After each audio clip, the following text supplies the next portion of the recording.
नमस्कार. T-E-T plus सरळ सेवा विथ रुक्मिणी या चॅनलमध्ये मी स्वतः रुक्मिणी तुमचं स्वागत करते.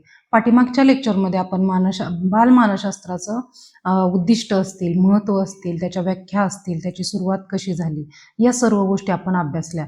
आता आपण शैक्षणिक मानसशास्त्र, जी मानसशास्त्राची उपयोजित शाखा आहे, ती आपण अभ्यासणार आहोत.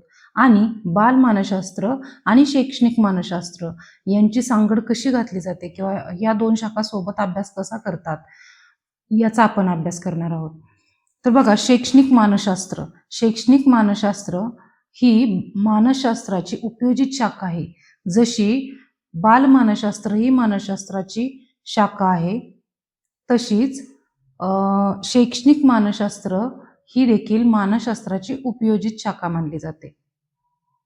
आता बालमानसशास्त्राचा जसा उदय, विकास, संशोधन कसं झालं किंवा त्याच्या व्याख्या कोणत्या किंवा त्याची उद्दिष्ट कोणती किंवा त्याचं महत्त्व काय आहे हे जसं आपण पाहिलं, तसंच आपण शैक्षणिक मानसशास्त्र म्हणजे काय याच्या व्याख्या समजावून घेणार आहे. त्याची सुरुवात कशी झाली, सुरुवातीची संशोधनं कुणाची आहेत, ती संकल्पना नक्की काय आहे, त्याची बालमानसशास्त्रासोबत सांगड कशी घातली जाते किंवा ते आपल्याला टी-ई-टीमध्ये उपयोजनात्मक प्रश्नाच्या स्वरूपात कशा प्रकारे विचारलं जाऊ शकतं याची आपण माहिती पाहणार आहोत.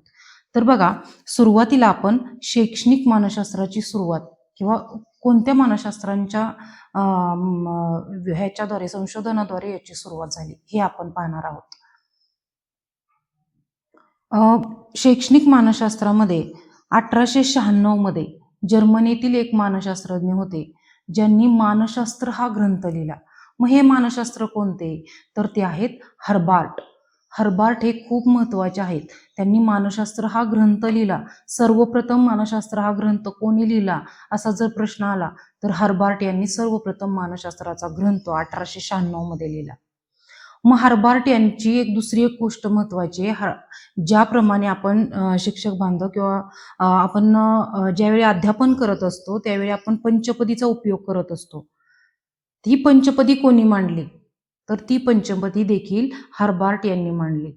मग तुम्हाला प्रश्न येईल, म्हणजे येतोच, पंचपदीवरती उपयोजनात्मक प्रश्न येतो. पंचपद्या कोणत्या किंवा त्यानुसार तुम्ही कसं अध्यापन कराल, असे प्रश्न येतात तुम्हाला टी-ई-टीला. तर हर्बार्ट यांनी जी पंचपदी मांडली त्याच्यामध्ये पहिलं आहे पूर्वकथन, दुसरं आहे हेतुकथन, तिसरं आहे विषय विवेचन, चौथं आहे उपयोजन आणि पाचवं काय आहे, मूल्यमापन आणि स्वाध्याय. आपण ज्यावेळी विद्यार्थ्यांना अध्यापन करत असतो, अध्ययनार्थ्यांना अध्यापन करत असतो, त्यावेळी या पंचपदीचा वापर आपण कळत न कळत आपल्याकडून होऊन गेलेला असतो. म्हणजे सुरुवातीच्या काही दिवसामध्ये आपण या पंचपदीचा वापर करतो, नंतर आपल्याला अशी एक सवयच होऊन जाते की या पंचपदीनुसार आपण विद्यार्थ्यांना शिकवायला लागतो. म्हणजे पहिल्यांदा आपण काय करतो, पूर्वकथन म्हणजे प्रस्तावना करतो. त्या प्रस्तावनेमध्ये विद्यार्थ्यांना काय माहीत आहे आणि आपल्याकडे काय नॉलेज आहे याचं एक सांगड घालून आपण विद्यार्थ्यांना शिकवण्याचा प्रयत्न करत असतो. दुसरं आहे हेतुकथन, जे आपण शिकवणार आहे ते म्हणजे थोडक्यामध्ये आपण विद्यार्थ्यांना समजावून सांगतो. ते झालं हेतुकथन. विषय विवेचन, जो आपण घटक शिकवायला घेतला आहे त्याचं सविस्तररित्या विवेचन करून आपण विद्यार्थ्यांना सांगतो. त्याच्यानंतर आहे उपयोजन. मग याच्यावर उपयोजन कसं साधलं जातं किंवा विद्यार्थी कोणत्या प्रकारे विद्यार्थ्यांनी समजून घेतलं, त्यातून बोध काय झाला विद्यार्थ्यांना, ह्या सर्व गोष्टींचा इथं विचार केला जातो. त्याच्यानंतर आहे मूल्यमापन आणि स्वाध्याय. मग या मूल्यमापनामध्ये जो आपण घटक शिकवला त्याच्यावर प्रश्न विचारले जातात किंवा त्यांना घरी अभ्यास दिला जातो. मग तो अभ्यास विद्यार्थी व्यवस्थित करतात का याच्याबद्दल मूल्यमापन करतो आपण.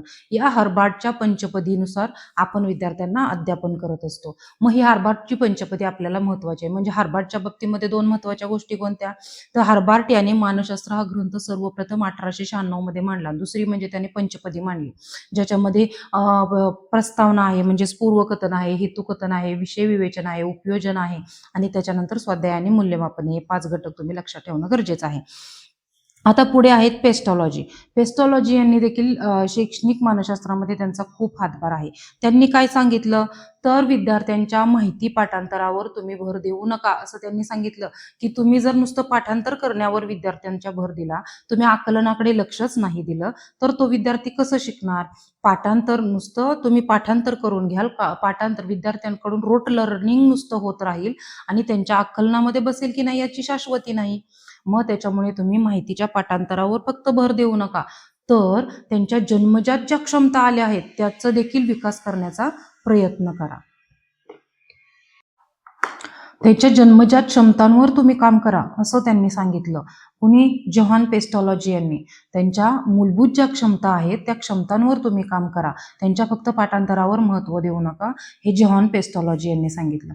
बघा, शैक्षणिक मानसशास्त्राच्या पायाचा जर विचार करायचा झाला तर त्याच्यामध्ये हार्बार्ट आणि पेस्टॉलॉजी यांची नावं अग्रक्रमाने घेतली जातात. त्याच्यानंतर आहेत विल्यम जेम्स. विल्यम जेम्स यांच्यावर प्रश्न विचारला जातो, आधुनिक मानसशास्त्राचे जनक कोण? आधुनिक मानसशास्त्राचे जनक कोण? तर विल्यम जेम्स हे आधुनिक मानसशास्त्राचे जनक आहेत, हे तुम्ही लक्षात ठेवणं गरजेचं आहे. त्याच्यानंतर आपण बघणार आहोत शैक्षणिक मानसशास्त्राच्या व्याख्या कोणकोणत्या आहेत बरं. तर शैक्षणिक मानसशास्त्राच्या व्याख्यांमध्ये 4-5 व्याख्या आपण एक समजून घेण्यासाठी बघणार आहोत.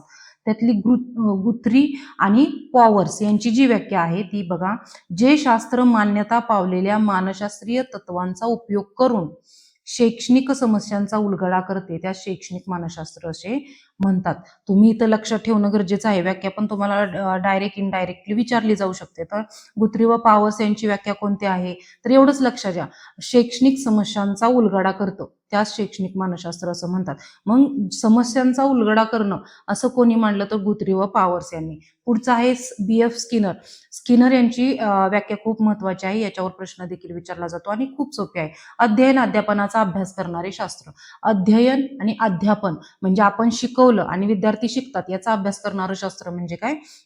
शैक्षणिक मानसशास्त्र, अशी व्याख्या स्किनर यांनी मांडली. त्याच्या पुढची क्रो अँड क्रो. व्यक्तीला जन्मापासून वृद्धावस्थेपर्यंत मिळणाऱ्या अध्ययन अनुभूतींचे वर्णन व स्पष्टीकरण ज्या शास्त्रामध्ये केलं जातं त्याला काय म्हटलं? शैक्षणिक मानसशास्त्र.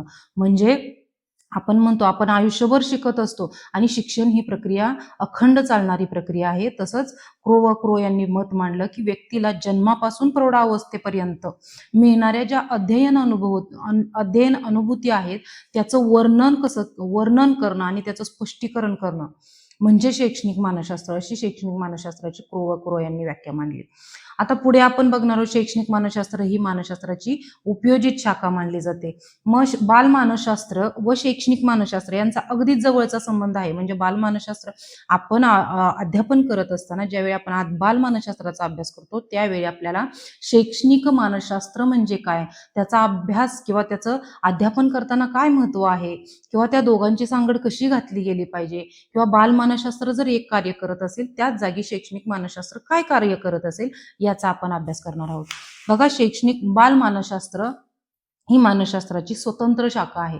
म्हणजे बालमानसशास्त्र ही मानसशास्त्राची स्वतंत्र शाखा आहे, तर शैक्षणिक मानसशास्त्र ही मानसशास्त्राची उपयोजित शाखा आहे.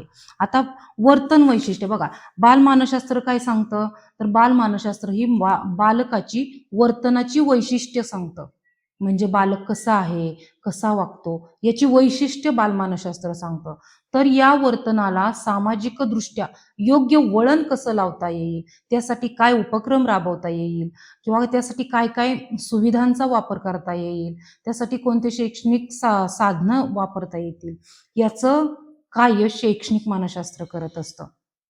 पुढे बघा, बालमानसशास्त्र बालकाच्या वाढ व विकासाच्या अवस्थेतील शारीरिक असेल, मानसिक असेल, बौद्धिक असेल, भावनिक असेल या विकासांचा अभ्यास करतं किंवा हे विकास दर्शवतं. बालमानसशास्त्र काय करतं, तर बालकाच्या वाढ आणि विकासामध्ये ज्या भावनिक, क्रियात्मक, बोधात्मक या सगळ्या ज्या विकास अवस्था आहेत यांचा काय करतं, ते कार्य करतं, विकास दर्शवतं त्यांचा. तर शैक्षणिक मानसशास्त्र काय करतं, हा वाढ व विकास व्यवस्थित व्हावा, अगदी अनुरूप व्हावा, त्याच्या ज्या अवस्था आहेत बालकाच्या त्या अवस्थांनुसार व्हावा, यासाठी वेगवेगळ्या अध्ययन अनुभूती त्यांना कशा देता येईल याचा विचार शैक्षणिक मानसशास्त्र करतं. पुढचं आहे बघा, बालमानसशास्त्र हे व्यक्तीमधील भेद दर्शवतं. म्हणजे प्रत्येक बालक कसा काय वेगवेगळ्या प्रकारे आहे, त्यांच्यामध्ये काय वेगळेपण आहे, हे बालमानसशास्त्र दर्शवतं. तर मग शैक्षणिक मानसशास्त्र त्या जागी काय करतं? तर शैक्षणिक मानसशास्त्र काय करतं? व्यक्तिभेदानुरूप प्रत्येक बालक कसा वेगळा आहे किंवा त्यांच्या क्षमतांचा विचार करून त्यानुसार शैक्षणिक अभ्यासक्रम राबवण्याचा किंवा त्याचा आराखडा आखण्याचं काम शैक्षणिक मानसशास्त्र करतं. आता बघा, चौथं आहे बालमानसशास्त्र. काय करतं? तर विशेष शैक्षणिक गरजा असलेली बालकं शोधतं. काय करतं?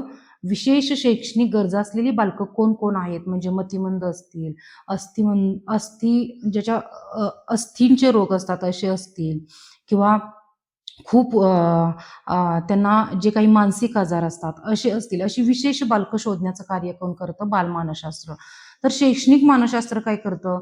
या विशेष बालकांच्या गरजांसाठी विशेष अध्ययन अनुभूती किंवा विशेष शैक्षणिक सुविधा किंवा विशेष उपक्रम कोणत्या प्रकारे राबवता येतील, हे शैक्षणिक मानसशास्त्र पाहतं.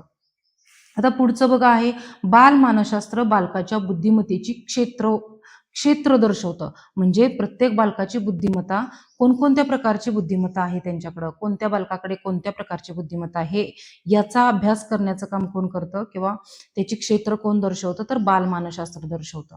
आता पुढे बघा, शैक्षणिक मानसशास्त्र काय करतं?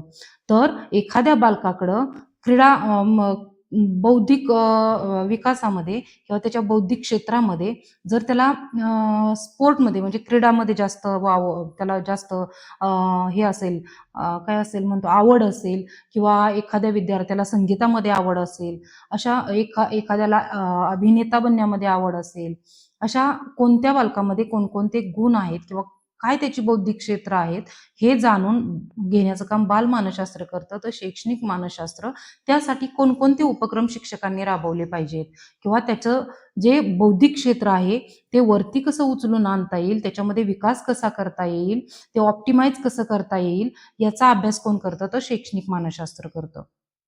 पुढे आहे बालमानसशास्त्र बालकाच्या व्यक्तिमत्वाचं वैशिष्ट्य दर्शवतं. म्हणजे बालकाच्या व्यक्तिमत्वामध्ये कोणकोणते चांगले गुण आहेत, कोणकोणते वाईट गुण आहेत, त्याची वैशिष्ट्य काय आहेत स्पेसिफिकली, हे सांगण्याचं काम बालमानसशास्त्र करतं. तर शैक्षणिक मानसशास्त्र त्या जागी काय करतं? तर ते जे व्यक्तिमत्व आहे त्याच्यामध्ये जर काही कमतरता असतील तर त्या कमतरता कशा भरून काढता येतील, याचा शोध किंवा याच्यासाठी कार्य शैक्षणिक मानसशास्त्र करतं. म्हणजे व्यक्तिमत्व विकसित होत असताना विद्यार्थ्यांचं, त्यासाठी कोणकोणत्या प्रकारचे अध्यापन अनुभव आपण देणं गरजेचं आहे किंवा त्यासाठी सहशालेय असे उपक्रम कोणते राबवले गेले पाहिजेत, या उपक्रमांमध्ये चांगले उपक्रम कशा प्रकारे राबवता येतील, त्याच्यामध्ये काय आपल्याला वेगवेगळ्या गोष्टींचं आपल्याला त्याच्यामध्ये ॲडिशन करून त्या बालकाचं व्यक्तिमत्व विकास साधता येईल, त्यासाठी कोणते उपक्रम राबवता येईल, याचं कार्य शैक्षणिक मानसशास्त्र करतं.